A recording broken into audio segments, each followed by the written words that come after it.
Need 4 of the larger pallets, and I'm going to just paint them with some Waverly White and a little bit of water. I like to mix them together. It's a quick and easy way to get the pallets all covered. I've done that in past videos, but I want to save you your viewing time here. Make sure you let your pallets dry really well, especially if you're going to glue them together. If not, you know, glue is not going to work well on a damp surface, okay? You don't need me to explain that to you, but if you do, let me know in the comments. I'll have a conversation with you. For the sake of how tiny the space was that I was using to glue these together, I just used hot glue, but I did go over these and paint some wood glue over top of it for a longer hold. I always tell people, do not just use hot glue on your products. If someone is telling you just use the hot glue, that's fine for crafters' sake if you're just like keeping something and you don't care if it falls apart, but hot glue will wear, especially if you leave it in the sun, it will melt. Try and put some E6000 wood glue or some of my favorite Gorilla Glue gel on your products for that long-lasting bond. So this way, if the hot glue on your project is having a bad day, you know, the Gorilla Glue gel has its back and it's going to hold your stuff together. Once you have all your little sides together, you could leave it like this, but I'm going to take this stick. I do not remember if I picked this up from Hobby Lobby or if I got it from Home Depot, but they both sell these little square dowels. Well, it's not little, it's kind of thick actually. And all I'm doing for this part, which is a little tedious, is measuring it to size. So this way I can wrap it around the center to give us a little bit of contrast, add a little bit more of a high-end looking thing. I was trying to take these crafts up a notch to more of looking like a home decor piece you'd pick up somewhere in a store and pay a little bit more money for. I do want to me and these miter shears. So they did the job, but yeah. If you got a miter box, it might be a little bit easier than these with how thick this particular one was. And again, you can do this as thin or as thick as you want, but see me over here using the hot glue just for that quick bond in that one spot. The rest is all wood glue, so I know that these wood pieces are not going to come peeling off of here anytime soon. If you want to bust out a level to make sure that these are exactly in the precise spot as you go around, go right ahead. You know I like to wing things, so that's pretty much what I did here, and I adjusted with each turn. The piece is really universal, and you can honestly use it anywhere in your home to give it a little oomph.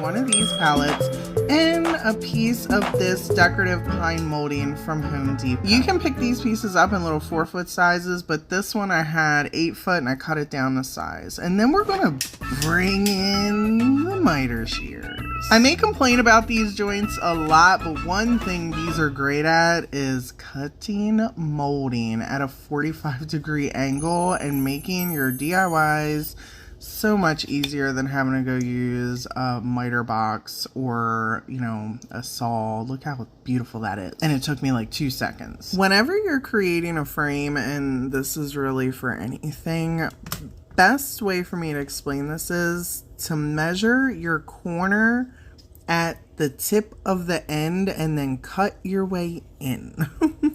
That's the best way that I can explain that. So this way the ends meet right up in the tip of the corner. See how that's going on in there? And you can really apply this same process for door frames, windows, all the things. You measure the tip of the corner to the end and then work your way in. I also liked it. That's right, your girl does home projects. I know it's been a long time since I made one of those videos, but I'm handy. Okay, anyhow, back to this. Before I glue or nail this down, and really I do this with anything I'm framing, I like to kind of push the pieces together and make sure it all makes sense and trim off if I need to. I always like to overcut because you can trim it down, you can never really bring it back if you cut it off. We're going to use these 4 paint colors throughout our entire video to create our weathered look. I'm only going to show you how to do it one time on this video so I don't waste your viewing time painting constantly with everything. I have done this many times, but I use different colors depending on what look you're going for. For this, you want to make sure you're purposefully placing your different colored paints in different sections on your palette or your piece of wood, whatever you're painting. So this way you're not blending them. You don't want one color to look like it's moving into the next. You want them to have their own dominant sections. And this way they're kind of harsh and abrupt the way that they end. I guess that's the best way I can explain that. Next, you're gonna bring in the crusty bit paintbrush. Or distress, however you want. I'm going to use this to distress my white paint. Now I'm just taking a little bit of the Waverly's white and I am dry crusty bit brushing the paint all along the palette. I did paint these off camera. I just painted our trim white and we're going to then place them on our palette. I'm leaving a few spots open so this way I can come in and hit this up with some hot glue so we can get an immediate bond on here so I can continue carrying on with my craft. But the wood glue is going to ensure that these do not pop off later. And make sure when you're applying them that they're not overlapping so they don't cancel each other out. If you want to leave your frame and your piece alone at this point, go right ahead, but I gotta be extra sometimes and bring in the Dixie Belle's gilding wax in silver, and I'm just gonna rub that over the edge. It's gonna help these little engravings kind of pop out more with the project. And then I glued some wood flowers in the center, and that's it for this one.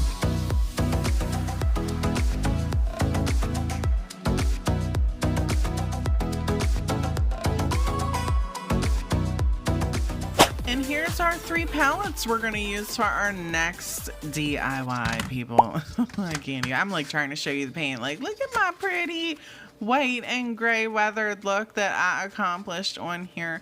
So we're going to need to attach the 3 pieces. I'm going to take a popsicle stick and just cut that in little tiny slivers to do the job. And first I'm using hot glue and then I'm going over that with some wood glue. Do you need me to remind you why again?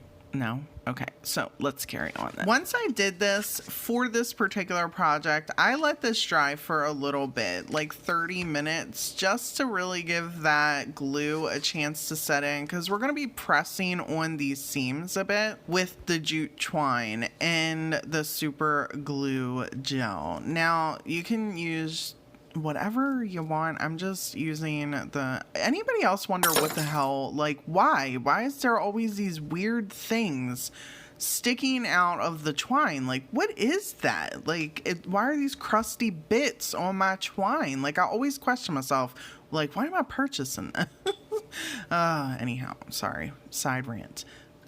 Take your Gorilla Glue gel and put some little layers in the process of wrapping the twine around. If you're not worried about it, just use our hot glue, whatever makes you fuzzy inside. And then I am going to hammer in these hammer tooth. This is why earlier in the video I was using the stickies. Remember how I said we perpetrating? But now I'm using the hangers so that way we can use this later. Take the twine and you wrap it in your sections, and then I'm taking solo wood flowers. You can use whatever type of flowers you want. I'm using solo wood flowers to just press down in the center here with some hot glue. And then once that dries, I go back in with the Gorilla Glue gel and give it some squirts in some different sections to ensure that these flowers are not popping off my project. And make sure you're being careful.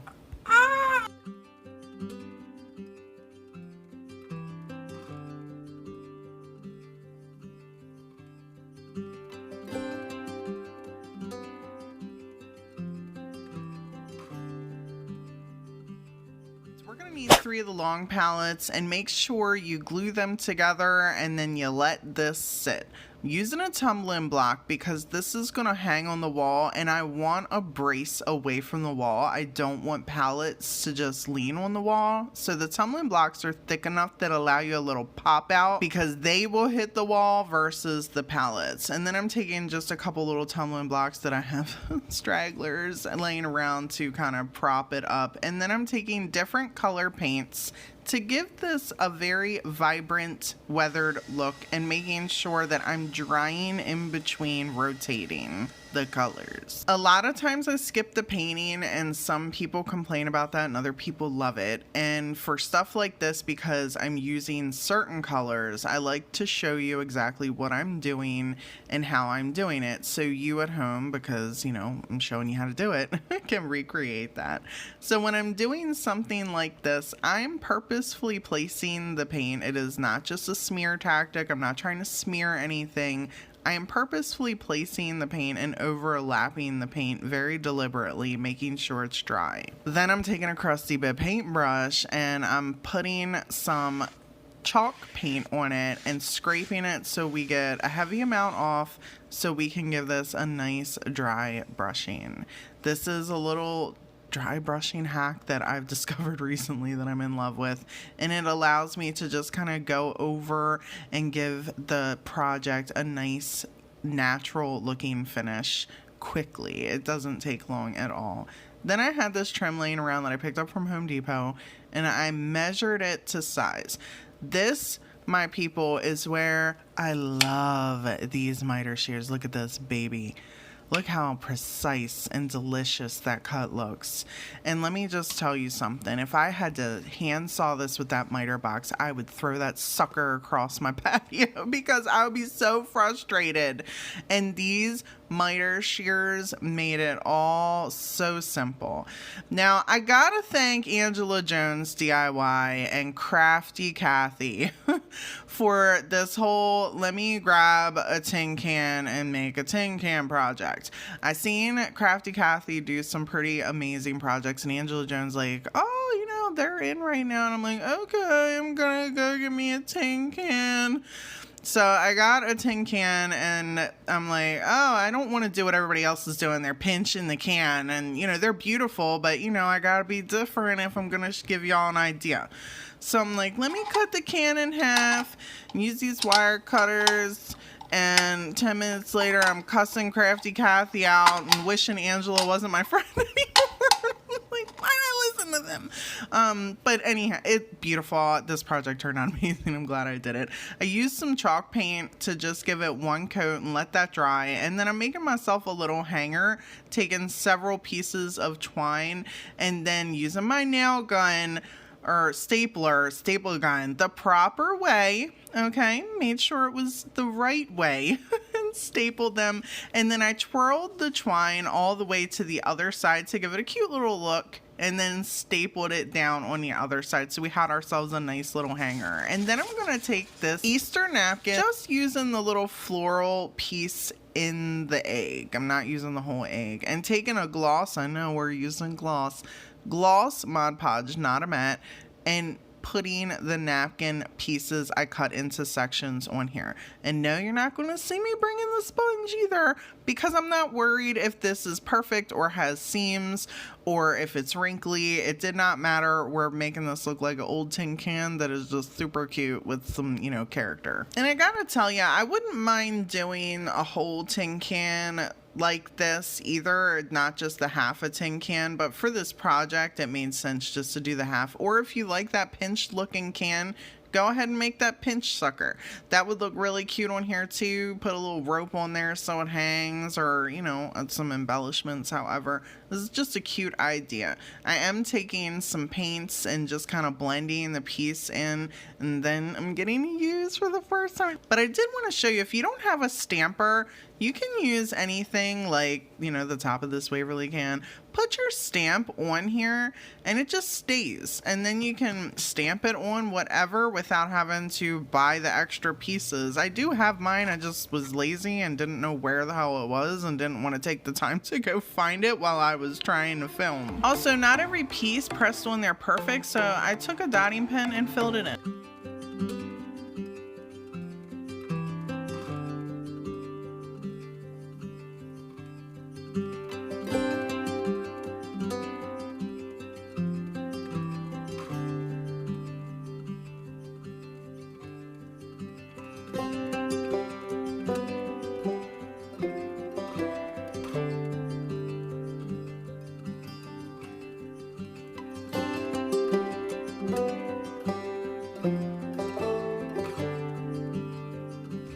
last project, you'll need 3 of the large pallets, and we're going to want to attach them. I use the wood glue and the staples. Let this dry 24 hours, well, overnight. I let all these projects dry overnight before actually beginning on the projects, just to make sure they didn't fall apart while I was working on them. And I'm using the same paints to accomplish the same style of weathered look. Aren't you guys proud of me? I kept it pretty cohesive this video. Taking some twine, and we're going to attach our hanger, because yes, we're gonna create another wall decor piece. And I'm running out of staples again. Okay.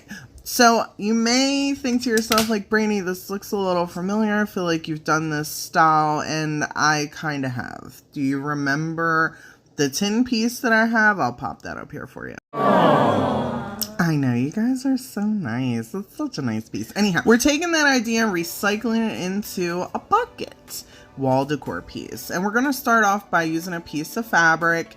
You can use whatever fabric. I'm using burlap here, and I stapled the bottom together. If you want to overlap it to the next side, you go right ahead. Or like the back side. I did not. I wanted mine at the bottom, so this way the bottom of mine would be tight. And we're gonna cover that up. You'll see it in a moment. And then I'm taking more of the tacky glue and staples to attach these sides to the back of our palette. Using E6000 or Gorilla Glue gel here would probably be fine.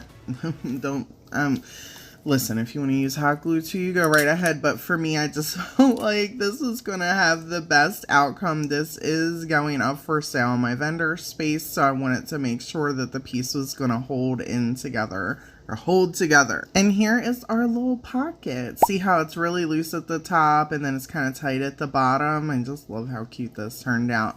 To hide the staples at the bottom and around the sides, I'm taking some of this Dollar Tree burlap lace, applying a hefty amount of the tacky glue over top of the staple area and the sides, and then I'm just pressing this right on top of there. It's going to dry clear, so don't even sweat it. You are going to want to let this dry for at least an hour before you carry on doing anything else. And I took the sides, put a little bit of tacky glue on the sides, and then tucked in the excess fabric. This way you don't have unfinished looking ribbon sticking out the top or cut off right at the end of the top. It looks nice and finished. To add a little something extra, we're going to take the stencil I have in my collection and put a little stencil in here. Now you can leave yours however, add whatever, but I wanted to add a very blended type of stencil, so we're gonna bring out the foam brush. And then I'm just gonna nip the tip off so it's kind of flat so I can pounce it. Now I am out of pouncers, I'm out of makeup sponges, and I'm just trying to save a penny or two,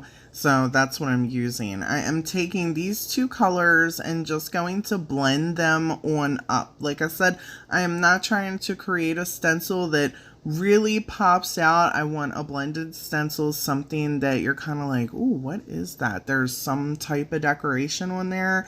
It's not overpowering the pretty weathered look. If you want a more dominant stencil, you go for a dominant color.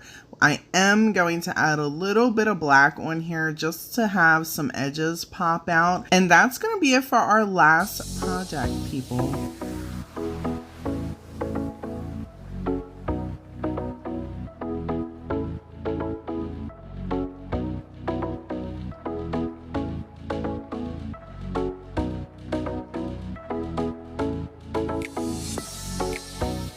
If you're looking for more Dollar Tree inspiration, check out this video right here. And as always, people, thank y'all so much for hanging out with me today.